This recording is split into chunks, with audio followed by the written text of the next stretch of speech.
여호와는 영어 성경에서는 YHWH 야훼를 LORD라고 적혀 있고요. 캐피털로. 그리고 또 다른 곳에는 제호바를 여호와라고 표현이 됩니다. 그래서 한국어로 여호와라고 적혀 있는 것은 두 가지로 표현이 되고 있습니다. 그에 대해서 조금 더 설명을 드리겠습니다. 오늘의 말씀은 창세기 15장 7절 조금 전에 한번 같이 읽으신 건데 또 한번 같이 읽어 주십시오. 또 아브라함에게 이르시되 나는 이 땅을 네게 주어 소유를 삼게 하려고 너를 갈대인의 우르에서 이끌어낸 여호와니라. 저번 주에는 하나님께서 아브라함에게 멜기세덱을 통하여 하나님은 지극히 높으신 하나님이라고 소개하심에 대해 말씀을 전했습니다. 창세기 14장 18절부터 20절을 같이 보시겠습니다. 살렘 왕 멜기세덱이 떡과 포도주를 가지고 나왔으니 그는 지극히 높으신 하나님의 제사장이었더라. 그가 아브라함에게 축복하여 이르되 천지의 주제시오 지극히 높으신 하나님이여 아브라함에게 복을 주옵소서. 너희 대적을 내 손에 붙이신 지극히 높으신 하나님을 찬송할지어다. 저번 주에는 하나님께서 아브라함에게 하나님께서는 지극히 높으신 하나님, 즉 엘리온이라 말씀하신 배경을 말씀드렸는데 시간이 좀 부족해서 너무 간단히 종결했으므로 아브라함 생애의 중요한 한두 요소를 더 나누며 지극히 높으신 하나님, 즉 엘리온이라 말씀하신 배경을 조금 더 살핀 후 어떻게 지극히 높으신 하나님, 즉 엘리온이라는 이름을 가지신 하나님께서 어떻게 제일 거룩하신 하나님, 즉 야훼바의 이름을 우리에게 표현해 주시고 있는가를 한번 살펴보겠습니다. 하나님께서는 아브라함의 고향과 친척과 아버지 집을 떠나 하나님께서 보여주시는 땅으로 부르시고 아브라함이 가나안 땅으로 내려간 후 하나님께서 아브라함에게 나타나셔서 축복하고 가나안 땅을 자손들에게 주신다 약속을 하셨습니다. 창세기 12장 7절의 말씀을 보면은 여호와께서 아브라함에게 나타나셔 이르시되 내가 이 땅을 내 자손에게 주리라 하신지라 하고 약속을 하셨습니다. 아브라함은 하나님의 말씀에 의지하여 가나안 땅을 하나님께서 주신 땅으로 믿고 세겜에서 영어로 하면 쉐켐이 되겠죠. 세겜에서 하나님을 모시겠다 하며 처음으로 제단을 쌓았습니다. 그리고 가까운 베델로 옮겨 그곳에서 거주하기로 작정하고 또 거기서 제단을 쌓았습니다. 그러면서 하나님의 이름을 부르기 시작했습니다. 즉 자신의 하나님으로 여호와 하나님을 경배하기로 시작했습니다. 창세기 12장 7절과 8절로 가겠습니다. 자기에게 나타나신 여호와께서 그가 그곳에서 제단을 쌓고 거기서 베델 동쪽 산으로 옮겨 장막을 치니 서쪽은 베델이요 동쪽은 아이라. 그가 그곳에서 여호와께 제단을 쌓고 여호와의 이름을 부르니라. 하나님, 여러분께서 하나님을 지금 오늘도 여호와 하나님의 이름을 부르고 계십니까? 오늘 부르셨습니까? 아멘. 하나님 하실 때마다 여호와의 하나님의 이름을 저희가 선포하는 것이죠. 또 예수님 할 때도 여호와 하나님을 선포하는 것입니다. 그러나 아브라함은 유목민이었으므로 영어로 하면 노매드가 되겠죠. 유목민이었음으로써 자기도 모르게 풀을 따라 조금씩 가나안에서 남쪽으로 내려가게 되었고 가뭄 때문에 애굽으로 내려가게 됨을 보았습니다. 조금씩 남쪽으로 가다 보니까 애굽이 좋은데 여기는 심한 가뭄이 있으니까 어쩔 수 없이 쉽게 선택을 하면서 애굽에 내려가게 되었습니다. 그런데 아브라함에게는 자신보다 사랑하는 자기 부인 사라이가 있는데 사라이가 너무 아름다워 바로와 바로의 모든 신하들이 탐하여 아브라함과 모든 가족들의 생명이 위험해지게 되었습니다. 70된 할머니를 보고 가족이 위험해질 정도로 됐으니 얼마나 아름다웠겠습니까? 바로 여러분들의 모습입니다. 그렇죠? 아브라함은 모든 사람들의 생명을 구하기 위하여 사라이는 자기 누이라 하며 거짓말을 했습니다. 아브라함이 사라이를 바로에게 빼앗긴 후 후회를 막심히 했지만 그러나 때가 너무 늦었습니다. 사라이는 바로의 궁으로 들어갔습니다. 그러나 이러한 절박한 상황에서도 하나님께서는 하나님의 방법으로 아브라함과 사라이와 모든 식구들을 보호하십니다. 믿으십니까? 하나님은 어떠한 방법으로서도 여러분들을 보호하십니다. 창세기 12장 17절부터 20절, 여호와께서 아브라함의 아내 사라의 일로 바로와 그 집에 큰 재앙을 내리신지라. 바로가 사람들에게 그 일을 명하매 그들이 그와 함께 그의 아내와 그의 모든 소유를 보냈었더라. 한번 다시 읽어보세요. 하나님께서 여러분들을 얼마나 사랑하신다면 한 나라의 재앙을 내리실 수도 있다는 것이에요. 믿으십니까? 이건 아브라함 말만이 아닙니다. 바로 여러분과 저희 말입니다. 그렇죠? 하나님께서 여러분을 그토록 사랑하셔서 한 나라의 재앙을 내리심으로써도 하나님께서 여러분에게 언약하신 그 언약을 이루십니다. 너무나 조용하네요. 저는 믿습니다. 하나님께서 여러분을 그렇게 사랑하심을. 아브라함은 실수로 애굽으로 내려갔지만 하나님의 보호하심을 입어 큰 부자가 되어 다시 언약의 땅으로 돌아오게 됐습니다. 아브라함이 실수로 애굽으로 내려갔을 때 애굽의 모든 신들이 모든 계략과 모략과 모든 힘을 다해 아브라함의 실수를 계기로서 아브라함과 모든 사람들을 두려움에 떨게 했고, 또 아브라함의 거짓말을 계기로 사라이를 뺏은 후에 하나님이 아브라함에게 주신 언약을 깨트리려고 모든 힘을 다했지만 애굽의 모든 신들은 할 수가 없었습니다. 마귀가 아무리 강한다 하더라도 그의 힘 모든 걸 다해도 하나님께서 여러분에게 주신 그 언약을 깨트릴 수가 없습니다. 얼마나 좋습니까?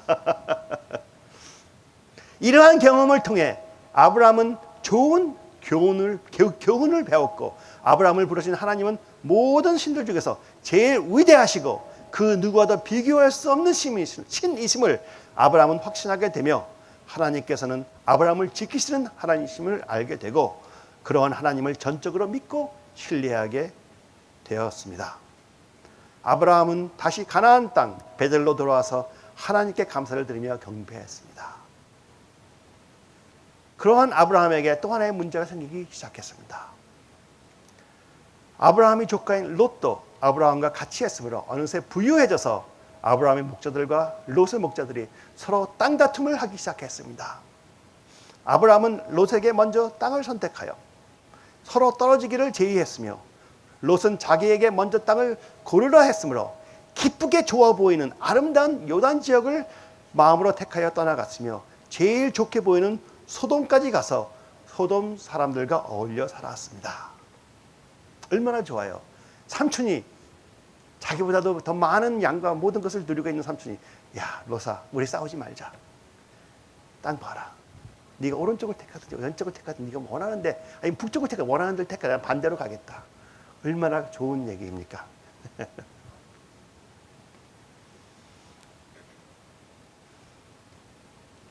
그래서 롯은 눈에 보이는 제일 좋은 땅 요단 쪽으로 갔고, 거기서 제일 좋은 소돔까지 가서 살게 되었습니다.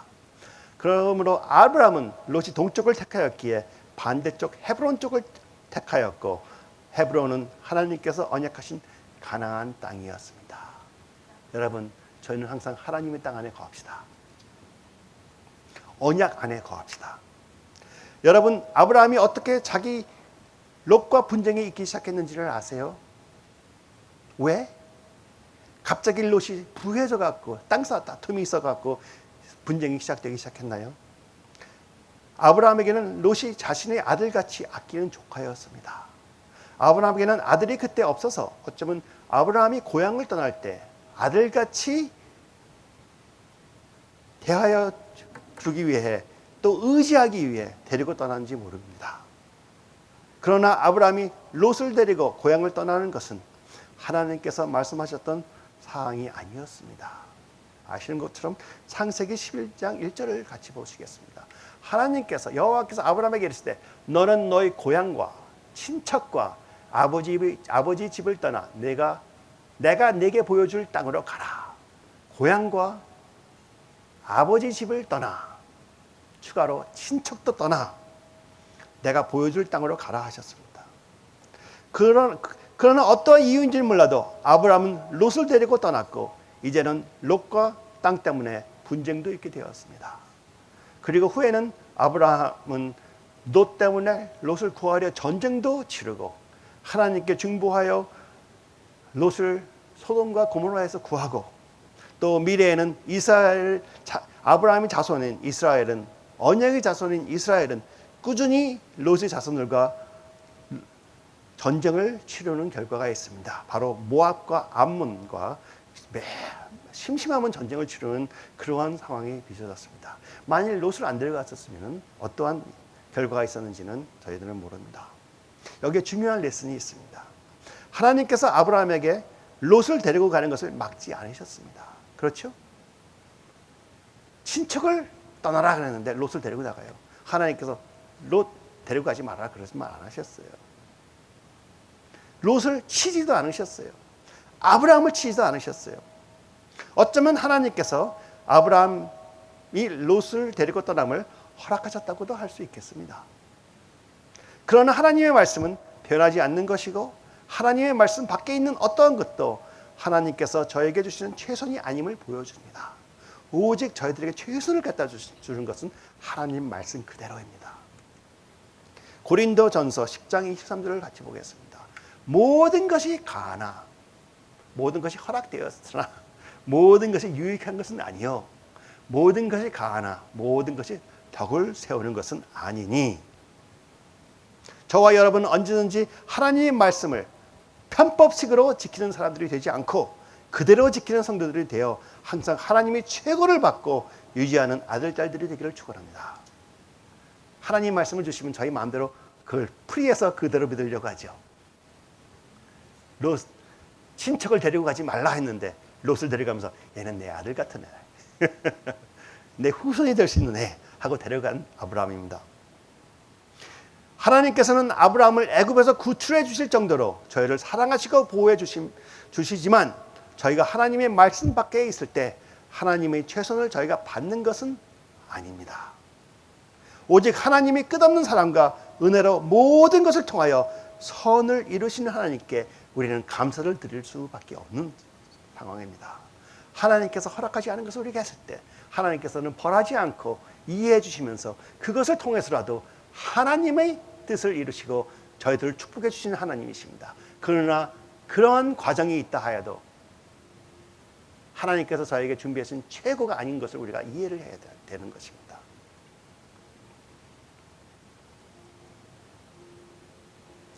어떤 때는 하나님께서 허락하신 것 했을 때 계속 축복이 이어지는 것 같아요. 그래서 이게 최고인지 알 수 있을 때가 착각할 때가 많아요. 그러나 하나님의 말씀은 변하지 않습니다. 다시 롯으로 돌아가서 조금 전에 말씀드린 것 같이 아브라함이 롯에게 먼저 땅을 선택하라 했습니다.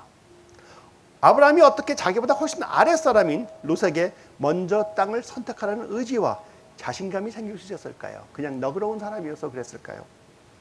혹시 궁금해하신 적은 없으신가요? 그냥 아브라함이 마음이 넓어서 또는 롯을 아들과 같이 사랑함으로 나는 이제 얼마 못 사니까 내가 먼저 택하라 그런 말을 했을 것 같으십니까?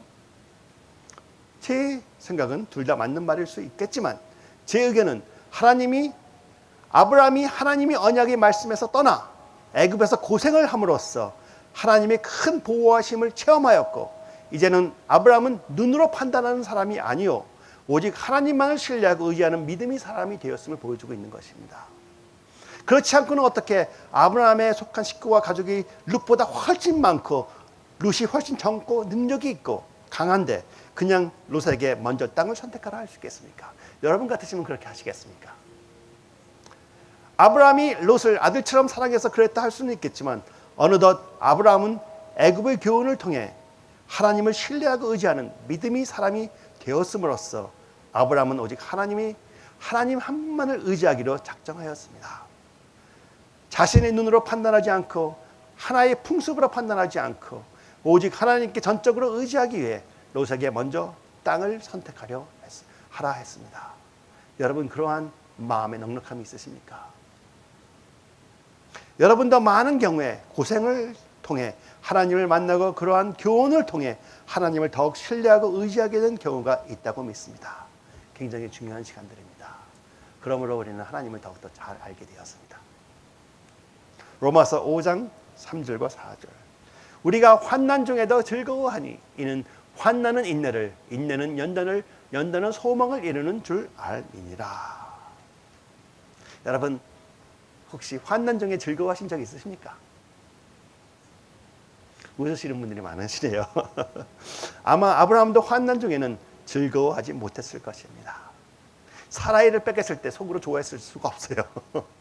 그러나 오직 예수님을 만나고 성령이 충만한 자는 환난 중에도 즐거워할 수 있음이 분명히 증명되었습니다. 사도행전 5장 41절입니다. 사도들은 그 이름을 위하여, 예수 그리스도 이름을 위하여 능력받는 일에 합당한 자로 여기심을 기뻐하면서 공회 앞을 떠나니라. 우리 앞에 어떤 환난이 있다 하더라도 그 환난보다 크신 하나님이 우리를 보호하여 주고 계시다. 하나님의 뜻은 변하지 않았다. 하나님의 언약은 절대로 조금도 손실된 것이 없다. 그러한 확신을 가지시는 성도들이 되기를 축원합니다. 그래서 작은 소망이라도 항상 기쁨으로 변해 우리를 격려해 주는 사람들이 되기를 축원합니다. 그 소망만 있으면, 그 조그만 믿음만 있으면 여러분을 흔들릴 수가 없는 사람들이고 하나님의 안식에 처하신 분들이 되는 것입니다. 이제 롯이 아브라함을 떠나 요단 지역으로 떠나고 소돔에 이르게 되었습니다. 하나님께서는 롯이 아브라함을 떠난 후 하나님께서 또 아브라함에게 나타나셔서 하나님의 언약을 다시 한번 반복하십니다. 롯이 아브라함을 떠나니 하나님께서 다시 한번 나타나셔서 다시 한번 언약을 말씀해 주십니다. 같이 보시겠습니다. 창세기 13장 14절 17절. 롯이 아브라함을 떠난 후에 여호와께서 아브라함에게 이르시되 너는 눈을 들어 너 있는 곳에서 북쪽과 남쪽 그리고 동쪽과 서쪽을 바라보라. 보이는 땅을 내가 너와 네 자손에게 주리니 영원히 이르리라. 내가 네 자손이 이 땅에 티끌 같게 하리니 사람이 땅의 티끌을 능히 셀 수 있을진데 내 자손도 세리라. 너는 일어나 그 땅을 종과 횡으로 두루 다녀 보라. 내가 그것을 내게 주리라 하고 말씀을 하십니다. 하나님께서는 롯이 아브라함을 떠난 후 다시 아브라함에게 나타나셔서 언약을 다시 하시며 더욱 자세히 하나님이 언약을 설명하시고 선포하십니다. 그 전에 하셨던 언약과 비슷하지만 더욱더 자세히 설명을 해주고 계시는 것입니다.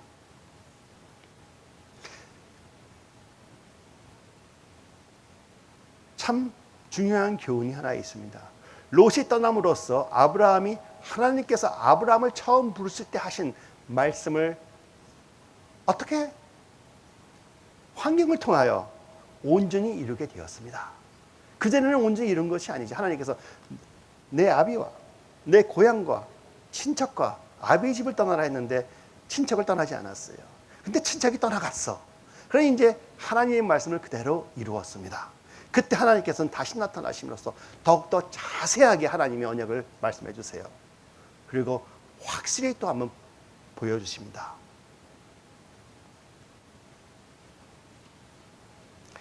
그 전에 하나님께 주신 언약은 창세기 12장 2절의 말씀으로 조금 전에 읽었던 것처럼 내가 너로 큰 민족을 이루고 내게 복을 주어 내 이름을 창대하게 하리니 너는 복이 될지라 하였습니다. 그러나 이번에는 땅을 확실히 눈으로 보여주시며 내가 내 자손이 땅의 티끌 같게 하리니 사람이 땅의 티끌을 능히 셀 수 있을진데 내 자손도 세리라 하시며 언약을 확실히 설명해 주십니다. 그냥 내게 민족을 이루고 창대하게 해주리라 그 말씀만이 아니고 이제는 내 자손들이 내가 보이는 모든 땅을 너에게 주리라 하고 언약을 자세하게 설명해 주십니다. 여러분, 하나님의 언약에 대해 더욱 자세히 알고 이해하고 싶으시면 또 하나님의 언약 성취를 하루라도 빠르게 받으시려면 하나님께서 주신 말씀을 그대로 지키십시오. 그렇다고 지금 롯이 내한테 있는데 너 나가 그러라는 말 아닙니다. 같이요? 하나님께서 보내실 때까지 우리가 책임을 지고 지켜줘야 되는 것입니다. 하나님께서는 여러분을 항상 하나님의 말씀을 정확히 이룰 수 있도록 인도하십니다.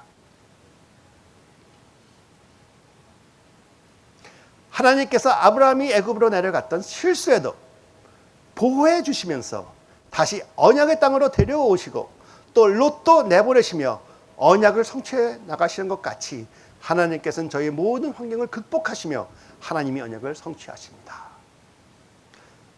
아브라함이 롯을 내보내고 싶지 않았고 롯과 싸고 싶지 않았는데 롯의 그 욕심 때문에 분쟁이 있게 됐고 그래서 롯이 나가게 되는 것입니다. 고린도후서 1장 20절입니다.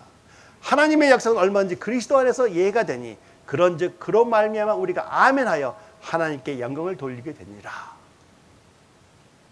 하나님의 약속은 얼마든지 불가능한 것 같아도 그리스도 안에서 이해가 되니 그런즉 그로 말미암아 우리가 아멘하여 하나님께 영광을 돌리게 되니라라고 표현할 수가 있습니다. 하나님의 언약이 너무 광대해서 여러분 실망하신 적 있으십니까? 왜 실망하십니까? 여러분이 하시는 것입니까? 아니면 하나님이 이루시는 것입니까? 하나님이 이루시는 것입니다.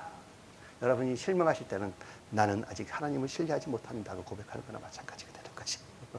얼마나 저희들이 교만한지 저 자신도 마찬가지입니다. 하나님이 안 해주시니까 내가 해야 되잖아요. 그 말을 고백하는 거나 마찬가지입니다.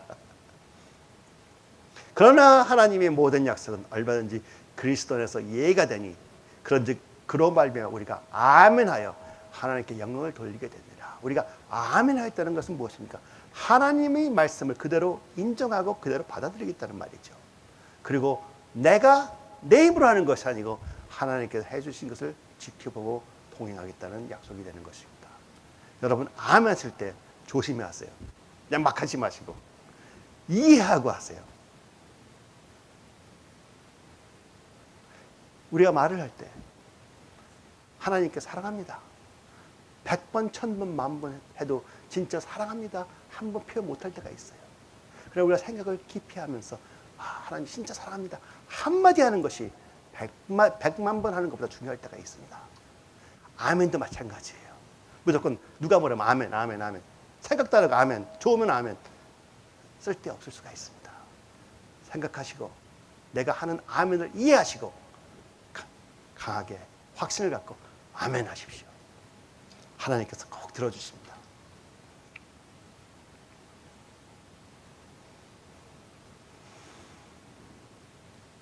저희가 하나님께서 하신 말씀에 전적으로 순종을 하지 못하고 있으면 하나님의 언약에 대한 이해가 희미할 때가 많으며 언약 성취가 늦어질 때가 많습니다.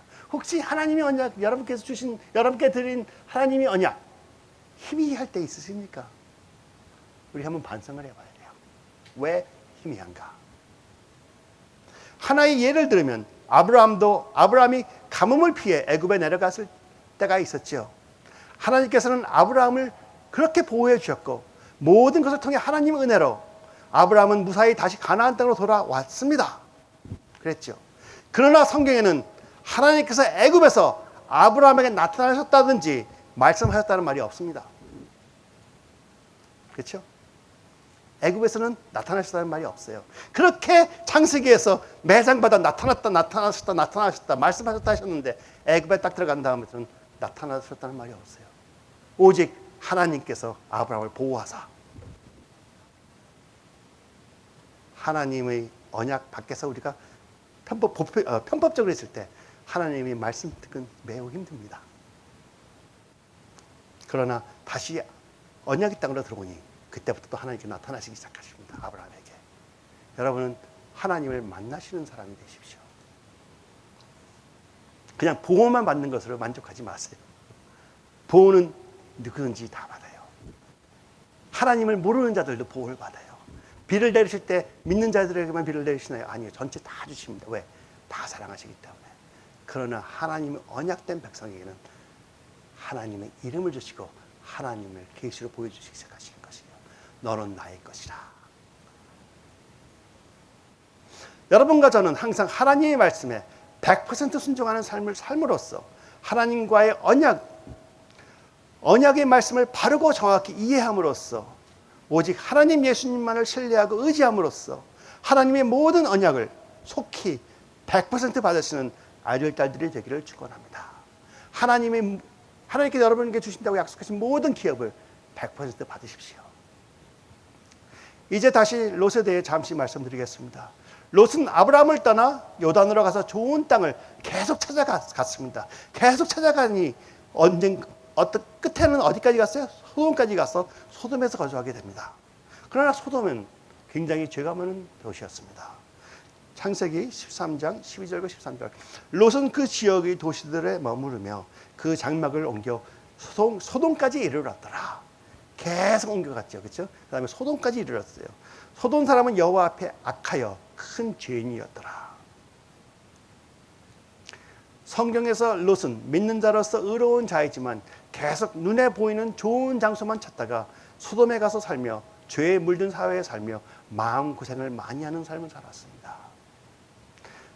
자기 딸들이 자라는 것이 그 사회에서 자라는 것이 너무 마음이 아팠고 그 주위에 있는 사람들이 죄를 짓는 것이 너무 마음 아팠습니다.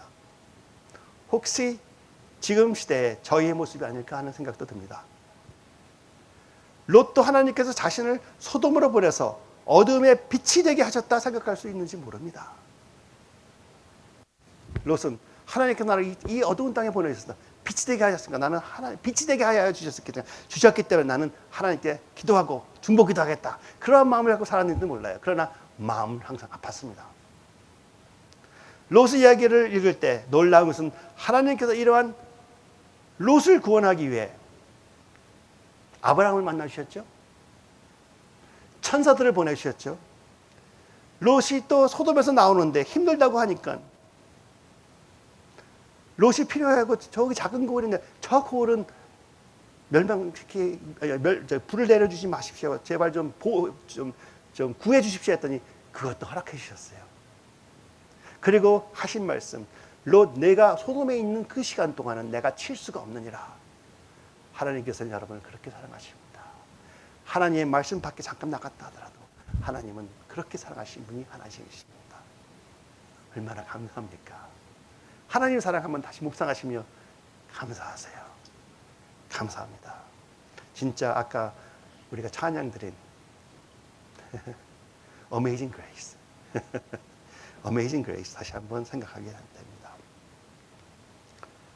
하나님께서는 하나님께서 선택하신 자, 즉 하나님을 믿는 자는 항상 지키십니다. 제네시스 창세기 19장 22절 제가 조금 전에 말씀드린 것처럼 그리로 속히 도망하라. 천사들이 롯에게 말합니다. 빨리 도망하라. 내가 거기 이르기까지는 내가 아무 일도 행할 수 없노라 하였더라. 하나님이 하시고 싶은 것도 한 사람의 의인이 거기 있기 때문에 안 하시고 못 하시고 계세요. 그래서 그 작은 성을 소알이라고 불렀다 합니다. 다시 롯에 대하여 말씀드리는데 롯이 소돔에서 거주할 때 아무라벨이라는 하는 왕이 이끄는 연합군대가 소돔과 고모라 등 5개 나라의 연합군대와 전쟁을 했을 때 소돔 연합군이 완패를 하므로 롯과 롯의 모든 가족이 포로로 잡혀갑니다. 그 스토리 아시죠? 이때 아브람은 롯을 구하려 자신의 식구들과 같이 아무라벨 왕의 연합군을 무찌르고 돌아옵니다. 5개 왕들의 연합군이 상대를 못했던 아무라벨 왕의 연합군을 하나님의 은혜로 완전히 무찌릅니다. 아무라벨 왕의 연합군을 무찌르고 롯을 비롯해 모든 전리품을 갖고 돌아옵니다. 성경에는 적혀 있지 않지만 아브람은 자신이 아무라벨 왕의 연합군을 쉽게 무찌를 수 있었던 것은 오직 하나님의 은혜임을 확실히 알고 있었습니다. 아브람이 갖고 있던 싸움을 할 수 있던 군사 숫자가 한 300 정도밖에 안 됐거든요. 300 몇십. 그러나 5 왕의 연합군이었어요. 4 왕이 연합군이었고 5 왕을 무찌른 연합군이었어요. 그들 가서 하루 만에 완전히 몰살해버리잖아요. 그렇죠? 하나님의 은혜가 없었으면 될 수 없는 것을 아브라함은 알았습니다. 그러므로 아브라함은 그때 다시 한번 확실히 느끼고 또 하나의 확신을 갖습니다.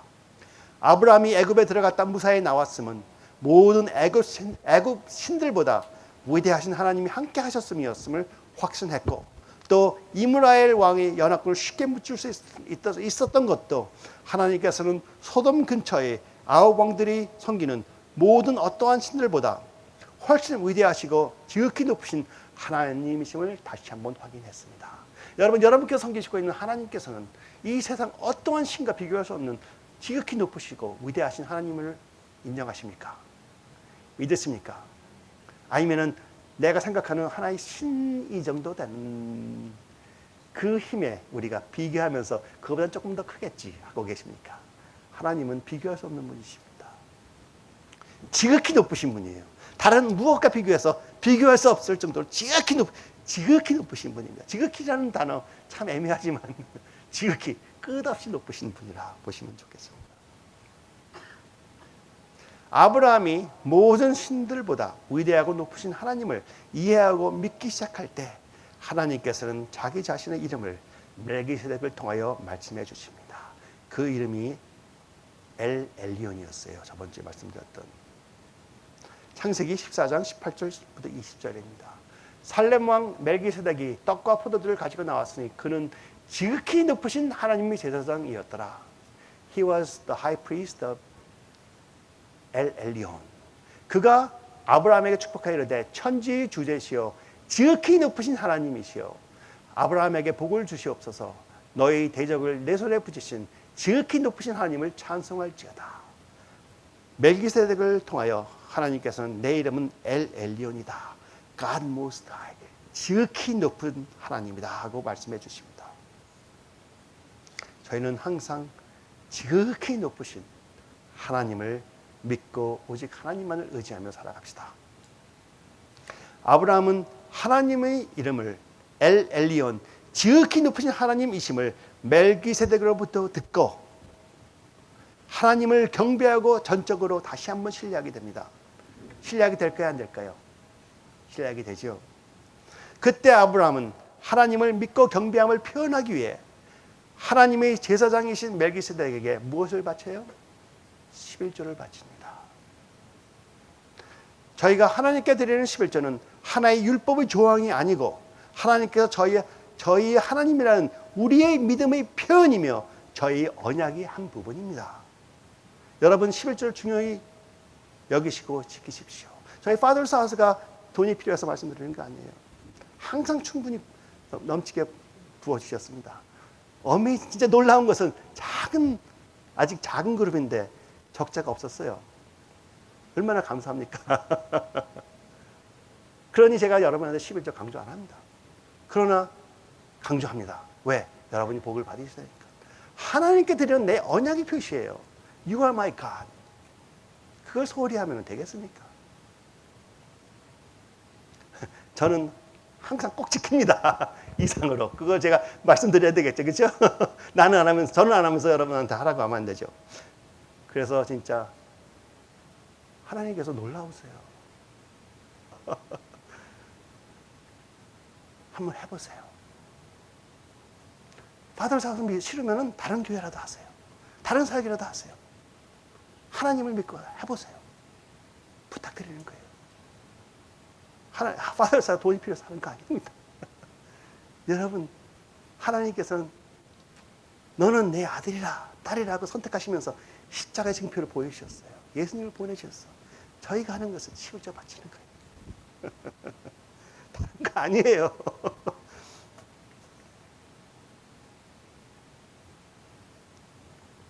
처음에 이런 말씀 드려도 되나? 처음에 저는 11조에 몰랐으니까 매주 5분씩 딱딱 했었어요. 그런데 조금 내가 은혜 받으면 조금 괜찮아지면 11조 하겠습니다 했더니 진짜 조금 낮으면서 하게끔 됐어요. 그때부터는 한 번도 빠지지 않았습니다. 작정하고 하세요. 절대 손이 안 보십니다. 제가 왜 이렇게 11조를 자꾸 하는지 모르지만 여러분 복 받으셔야 됩니다. 하나님의 언약 안에서 항상 거하세요. 11조 하나님께서 율법적으로 요구 안 하세요. 절대. 기쁜 마음을 바라보고 계시는 것이기 때문에. 11조를 하나님께 바친 아브라함은 또 하나의 놀라운 믿음을 표현합니다. 제가 제 간증한 거는 이따가 녹음한 것에서 딱 뽑아갖고 유튜브에 올릴게요. 여러분들만 알고 계시는 거야. 그거는 다른 사람들 들을 필요 없어요. 한국에서 들을 필요 없어. 11절을 하나님께 바친 아브라함은 또 하나의 놀라운 믿음을 표현합니다. 그 놀라운 믿음이 무엇이었습니까? 소돔 왕이 모든 전리품을 아브라함이 갖고 오직 소돔 왕의 백성들만 돌려달라고 합니다. 그러니까 소돔 왕이 어쨌든 자기는 힘이 없어요. 모든 군사들 다 지금 아브라함한테 포로로 잡혀 있어. 소돔 왕이 와서 아브라함, 너 전리품 다 갖고 모든 거 다 갖고 다만 내 백성만 돌려달라. 그건 뭐예요? 힘이 백성들이었잖아요. 그렇죠? 그러니까 자기가 다시 힘을 재건할 수 있게끔 해달라 하고 했습니다. 9개의 왕들의 모든 재물을 아브라함이 다 가져올 수 있었고 아무도 아브라함을 건들 수 있는 자도 없었습니다. 그러나 아브라함은 소돔 왕에게 모든 것을 돌려주며 이렇게 말합니다. 창세기 14장 22절부터 24절. 아브라함이 소돔 왕에게 이르되 천지의 주제이시여 지극히 높으신 하나님 여호와께 내가 손을 들어 맹세하노니, 그냥 말한 것도 아니고 손을 들어 맹세하노니 내 말이 내가 아브라함으로 치부하게 하였다 할까하여 내게 속한 것을 실한 오락이나 들매 끈 한 가닥도 내가 가지지 아니하리라. 오직 젊은이들이 먹은 것은 나와 동행한 아넬과 에스골과 마므레의 분깃을 제할지니 그들이 그 분깃을 가질 것이니라. 너의 것은 내가 하나도 안 건드리겠다는 말이에요. 왜? 네가 나중에 소돔 왕 네가 나중에 내가 나의 모든 것을 아브라함에 주어갖고 아브라함이 저렇게 크게 됐다 하고 분명히 할 거니까. 나는 오직 나의 여호와 하나님이 나를 크게 만드셨다. 그것을 전하고 싶다는 것입니다. 그 정도의 믿음을 갖고 계십니까? 아브라함은 절대로 하나님의 영광을 가리는 일을 하지 않았습니다. 어떠한 부귀이익이 있다 하여도 아브라함은 절대로 하나님의 영광을 가리는 일을 하지 않았습니다. 저희도 어떠한 부귀이익이 있다 하여도 절대로 하나님의 영광을 가리는 일을 하지 않기로 축원합니다. 쉽지 않습니다.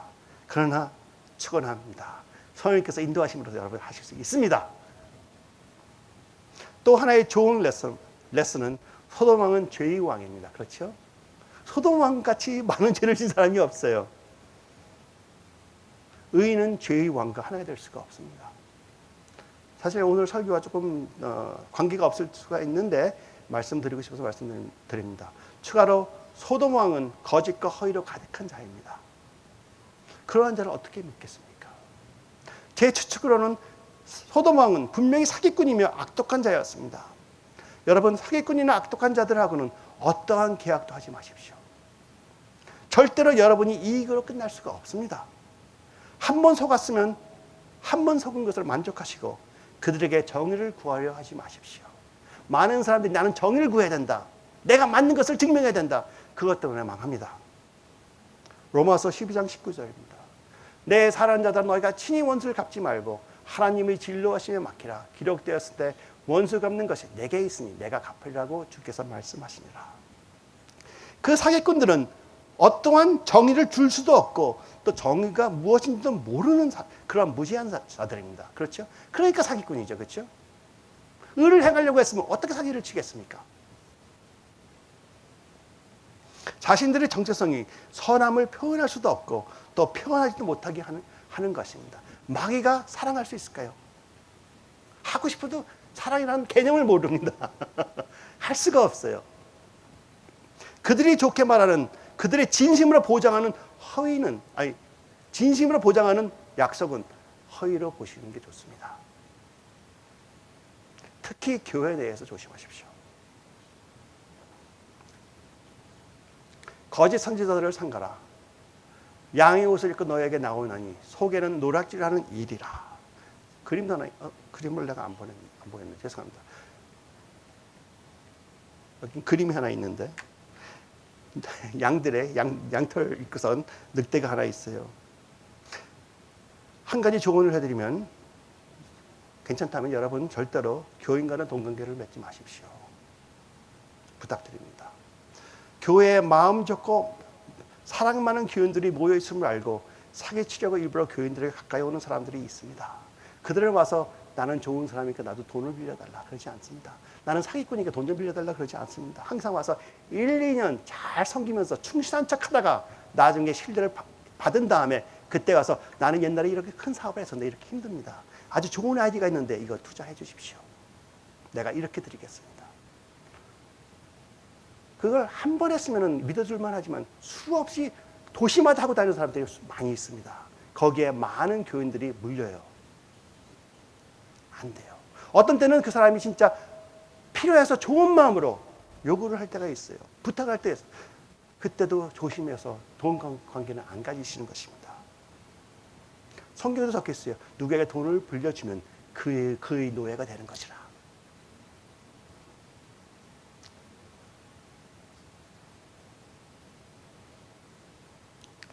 믿을 수 있을 것 같아서 빌려주면 상습적으로 다른 것을 이주해버리고 돈은 다 잃어버렸다고 합니다. 한두 번 하는 게 아니에요.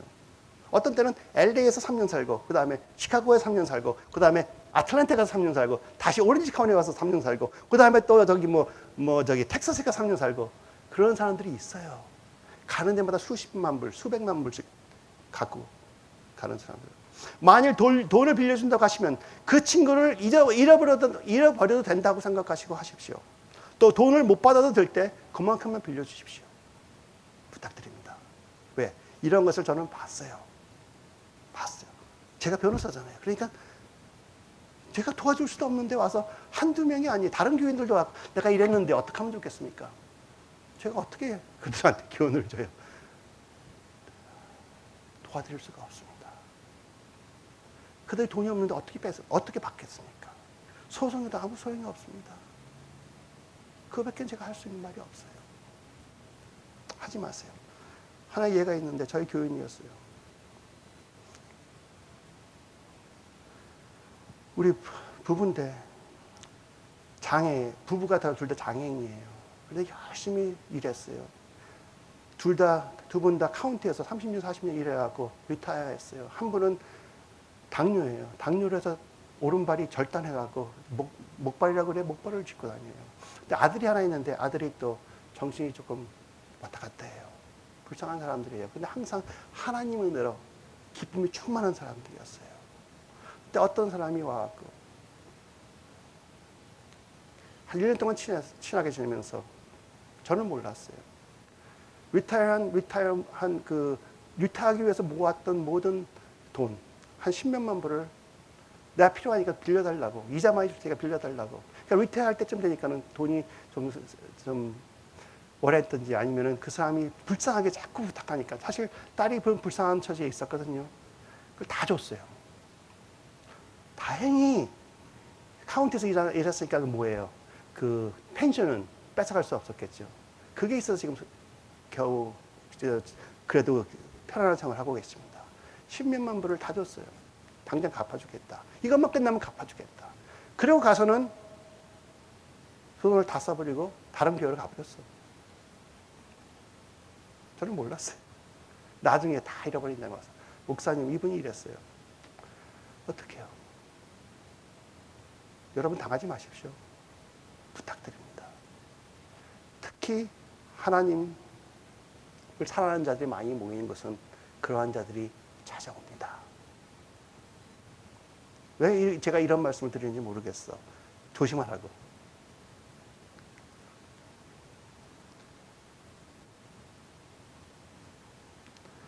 빌려주지 않았다고, 내가 빌려주지 않았다, 그들이 나한테 나쁜 말을 하는 자는 처음부터 친구가 아니에요. 친구 아닌 사람을 뭐 때문에 그렇게 투자를 합니까? 주고 싶은 만큼만 주십시오. 근데 그 아줌마, 옛날엔 간혼이었고 진짜 수백만 불을 갖고 있던 부자였던 아줌마래, 자기 말로는. 그렇다고 생활하는 거 보니까 넉넉해. 그 다음에 돈을 그렇게 갖고 와서 자기가 필요한 거 쓴 다음에 심심하면 여행 가는 거야, 딸을 데리고. 캔쿤 가고. 그래서 돈 좀 생겼습니까? 돈 좀 갚으세요 했더니 미안하지만 없는데요.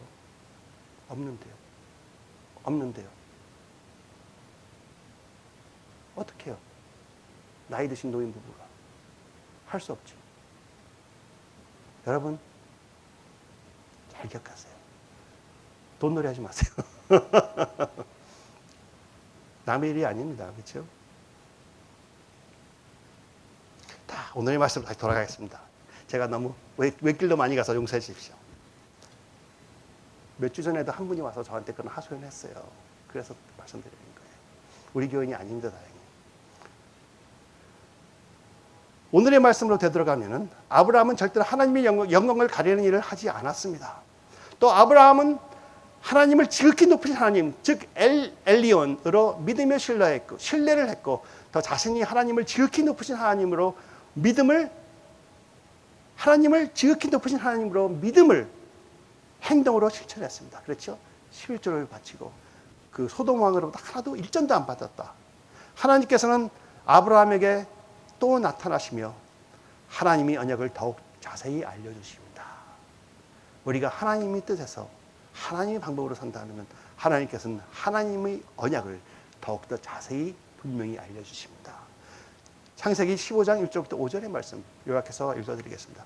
이후에 아브라함이 멜기세덱한테 여호와 하나님은 나의 하나님이라고 선포한 후에 여호와의 말씀이 환상 중에 아브라함에게 임하여 이르시되 이제는 내 몸에서 날 자가 내 상속자가 되리라 하시고 그를 이끌고 밖으로 나아가 이르시되 하늘을 우러러 무뼈를 셀 수 있느냐 보라 또 그에게 이르시되 내 자손이 이와 같으니라. 여기서 굉장히 중요한 말이 나오는데요.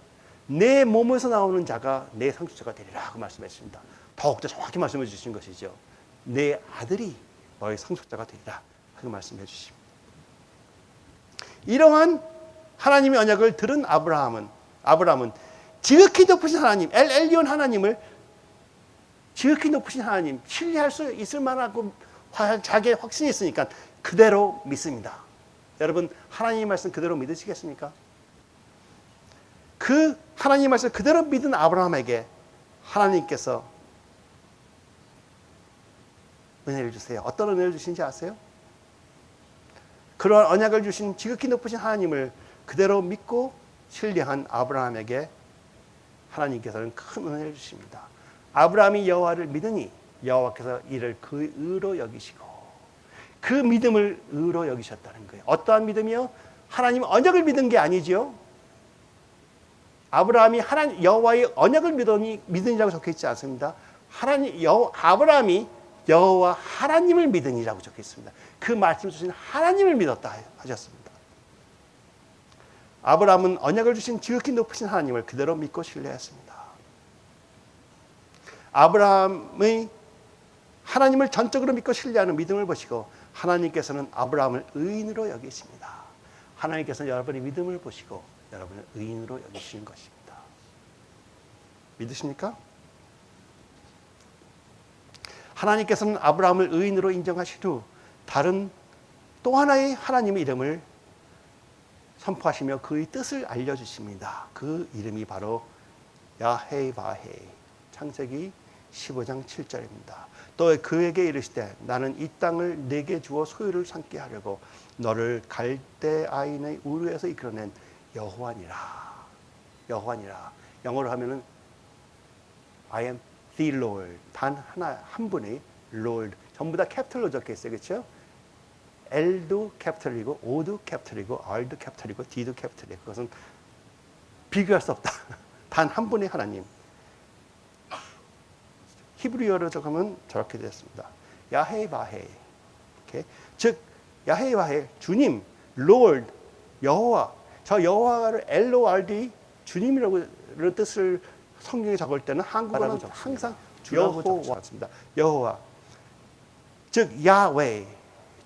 야헤바헤를 쉽게 요약하면 야훼가 되는데 야훼는 한국 성경에는 여호와로 표현되어 있지만 영어 성경에는 LORD로 표현되어 있고 발음은 야헤바헤로 표현이 됩니다. 오늘도 유대인들은 이 야헤바헤라는 이름을 테트라그라마톤이라고 불러요. 테트라그라마톤. 그 뜻은 무엇이냐면은 너무 이름이 존귀하고 거룩하기 때문에 입에 언급도 못하는 이름입니다. 말을 할 수가 없어요. 서로 할 때 하나님 할 때 여호와라고 말을 야훼라고 못 불러요. 야 하고 서로 알지. 그 정도로 너무나 귀중하고 존귀한 이름이기 때문에 부를 수도 없다 하는 이름이 바로 야헤바헤, 야훼입니다. 그러나 여러분은 이름을 쉽게 부르십니다. 왜? 예수 그리스도를 통하여 하나님의 의를 받으셨기 때문에. 아멘. 그러면은 야헤바헤, 롤드라는 이름의 뜻은 무엇일까요? 맞습니다. 제일 거룩하신 하나님이라는 뜻을 갖고 있습니다. The most holy God.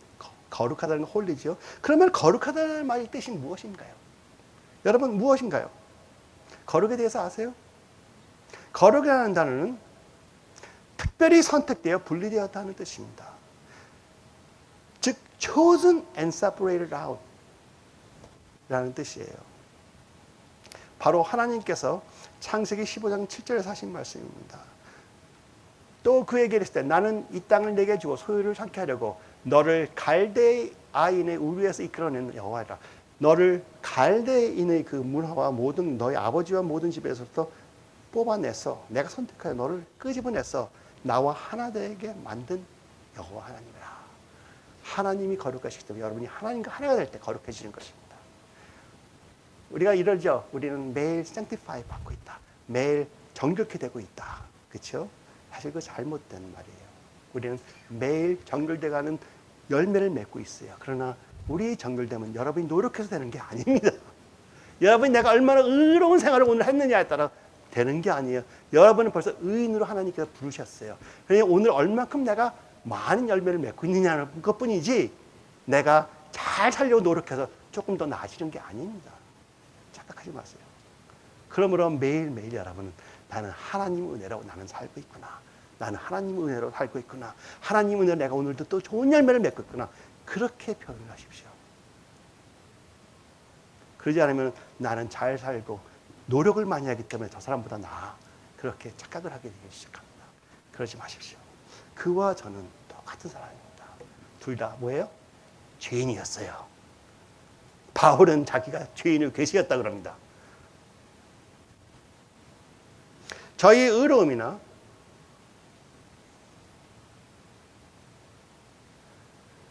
의로움이나 거룩함은 오직 저희가 단 하나의 의롭고 거룩하신 하나님께서 저희를 선택하시고 자신을 위해 분리하심에서 나오는 것입니다. 어떠한 저희의 행위로는 이루어질 수가 있는 것이 아닙니다. 또 하나님 앞에서 아무도 율법으로 말미암아 의롭게 되지 못할 것이 분명하니 율법으로 말미암아 뭐예요? 내 노력으로 의롭게 되지 못할 것이 분명하니 이는 의인은 믿음으로 살리라 하였습니다. 오직 하나님을 신뢰하고 믿는 믿음을 인정하실 때 하나님께서 저에게 부여해 주시는 것입니다. 거저 주시는 거예요. 로마서 1장 17절. 복음에는 하나님이 그가 나타나서 믿음으로 믿음에게 이르게 하나니 기록된 바 오직 의인은 믿음으로 말미암아 살리라 한 것 같으니라. 하나님께서는 여러분을 선택하셨고 언약을 주셨고 믿음을 주셨고 믿음을 여러분이 입을 통하여 고백하게 하셨고 그 고백한 것을 하나님께서는 여러분이 의로 받아주심으로써 하나님께서 자기 자신을 율법 안에 있는 사람들에게는 언급도 못하는 그러한 이름을 여러분에게는 쉽게 자유롭게 드리는 것입니다. 나는 여호와다. 야헤바헤 롤드이다. 너와 이러한 관계를 갖고 싶은 하나님이다. 하고 하시는 것이에요. 참고로 하나님을 야훼, 즉 야헤바헤 롤드라고 부른 것은 우리 하나님께서 우리 아브라함한테 처음 하신 게 아니에요. 창세기 4장 26절에도 그랬어요. 하나님이 그러신 거 아니고 셋이 하나님의 이름을 비로소 부르기 시작했어요. 셋도 아들을 낳고 그 이름을 에노스라 하였으며 그때 사람들이 비로소 여호와의 이름을 불렀더라. 저기서 나오는 여호와는 또 롤드, 저기 영어로 보면 엘로할드 분명히 나오죠.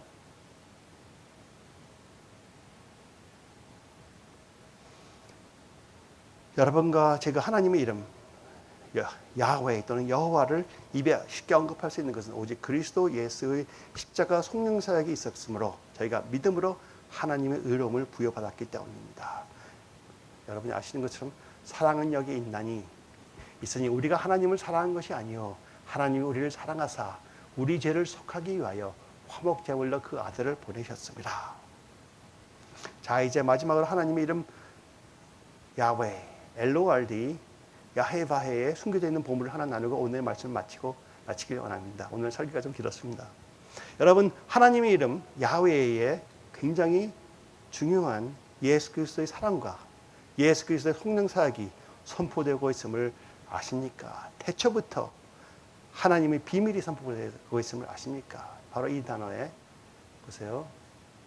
위에가 YHWH인데 원래는 오른쪽에서 왼쪽으로 읽으니까 YHWH가 두 번째 줄로 섞인 것 같습니다. 그래서 그걸 문자로 옛날 문자 보면은 저렇게 뭐 키역 같이 이렇게 써놓은 거 있죠. 그 뜻을 보면은 손과 주목하여 보아라, 못을 주목하여 보아라입니다.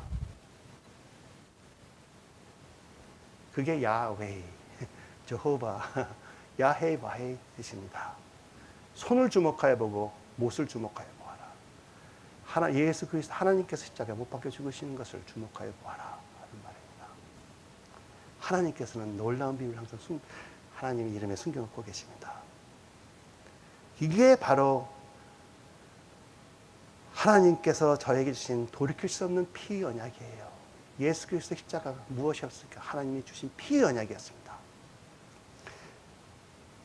하나님께서 아브라함에게 여호와라는 야헤 마헤라는 이름을 주신 후에 하나님과 아브라함이 한 게 무엇입니까? 피의 언약을 맺었습니다. 그 자리에서 창세기 15장 9절부터 10절, 17절부터 18절 제가 읽어드리겠습니다. 여호와께서 그에게 이르시되 나를 위하여 3년 된 암소와 3년 된 암염소와 3년 된 순양을 3배들기와 집배들기 새끼를 가져올지라. 아브라함이 그 모든 걸 가져다가 그 중간을 쪼개고, 중간을 쪼갰다는 건 뭐예요? 반을 쫙 쪼개서 죽인 다음에 피를 쫙 흘렸다는 것이죠. 그렇죠? 잘라서 둘로 나눴다는 건 뭐예요? 돌이킬 수 없게끔, 다시 살릴 수 없게끔 완전히 참수해버린 거잖아요. 그렇죠? 돌이킬 수 없는 언약을 만드시는 거예요. 해가 져서 어두울 때 연기 나는 화로가 보이며 타는 횃불이, 불이 내려와서 고기 사이로 지나갔어요. 그러니까 그 피 다 흘린 저녁을 통과하면서 메마른 그 마르기 시작했던 그 죽은 몸통들 돌이킬 수 없죠. 거기다 더 돌이킬 수 없는 걸 확실히 해주시기 위해서 하나님께서 불로 태우셨어요. 이 언약은 절대로 돌이킬 수 없는 언약이다. 그날에 여호와께서 아브라함을 더불어 언약을 세워 이르시되, 하나님께서는 아브라함을 택해서 그러한 언약을, 돌이킬 수 없는 언약을 선포하셨습니다. 그것이 뭐예요? 너희 아들을 통하여 내가 구세주를 보내므로, 그렇죠? 모든 백성에게 축복을 주리라. 너는 믿음의 아버지요. 그 후에 2000년 후에 하나님께서 예수 그리스도를 보내시면서 피 흘리시고 채찍을 맞으면서 야곱을 구속하신 것이에요. 그래서 오늘은 사실 11월 첫째 주입니다. 11월 첫째 주이기 때문에 저희들이 커뮤니언, 성찬을 합니다. 근데 아까 시작하지 않고 지금 하나님께서 여러분과 저를 위해서 하신 언약이 무엇인가를 바로 성찬이에요. 예수님께서 그러셨어요. 이 떡은 너희들을 위하여 찢겨진 나의 몸이라. 이것을 먹고 나를 기념하여라. 저기서 말씀은 동물들이 몸이 조각 나고 피 다 흘린 그 몸이라 이거예요. 그렇죠? 이 피는, 이 포도주는 내가 너에게 피로 맺는 언약이라. 항상 나를 기억하라 하신 것이 성찬입니다. 피를 흘리며 불로 지나가 버렸어요. 속죄물입니다. 그것을 믿고 기념하는 것이 바로 성찬입니다. 그래서 오늘은 한 분 한 분, 시간이 좀 걸리더라도 한 분 한 분씩 그 하나님을 다시 만나신다 생각하시면서 그 언약의 중요성을 한번 묵상하시면서 성찬을 하시길 축원합니다. 아멘. 제가 먼저 하고 여러분 한 분씩 나오셔서 청산하시길 분들 하세요. 우리 샤라 지사님은 괜찮으시면 백그라운드 음악 좀 해주시면 감사하겠습니다.